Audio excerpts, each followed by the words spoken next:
मोदी जी बड़े शौकीन आदमी हैं और शौक भी बड़े महंगे महंगे वाले। 2023 में जब नरेंद्र मोदी यूएस गए तो उन्होंने वहां पर अमेरिकी राष्ट्रपति जो बाइडेन की पत्नी जिल बाइडेन को 7.5 कैरेट का एक डायमंड गिफ्ट किया था। इसकी कीमत $20,000 है, मतलब करीब 18 लाख रुपए। और 2023 में जिल बाइडेन को मिलने वाले सारे तोहफों में सबसे महंगा तोहफा यही था। सोचिए, मोदी जी ने ब्रुनेई के सुल्तान से ज्यादा महंगा तोहफा दिया था जिल बाइडेन को। यही नहीं, आपको पता ही होगा कि ट्रंप परिवार को मोदी जी ने करीब $50,000 मतलब करीब 43-44 लाख के तोहफे दिए, 17 तोहफे दिए। उसमें से कुछ तोहफे इवांका ट्रंप को एक सोने का कड़ा दिया था, डोनाल्ड ट्रंप को एक 1.5 लाख की कफलिंग्स दी थी, 7 लाख रुपए का एक फूलदान दिया था, ताजमहल का एक रेप्लिका बनवाकर 4 लाख रुपए का वो दिया था। अभी अलग बात है कि भक्त बेचारे ताजमहल ही उड़वा देना चाहते हैं।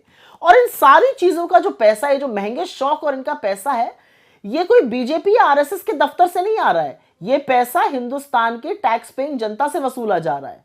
और वहीं इसके विपरीत डॉक्टर मनमोहन सिंह जी जब 2009 में अपनी पहली स्टेट विजिट यूएस गए, उन्होंने ओबामा दंपति को एक हिंदुस्तान में बना हुआ कालीन, पश्मीना का एक शॉल और तमाम किताबें, जिनके कुछ नाम मैं आपको बता देती हूँ: stories from the Panchatantra, Ancient Tales of Wit and Wisdom, The Puffin Treasury of Modern Indian Stories, The Gandhi Stories, History in the Making, और इसके अलावा History of Ancient and Early Medieval India, ऐसी किताबें गिफ्ट करनी थी। तो खैर, शौक अपना अपना और प्राथमिकताएं भी अपनी अपनी।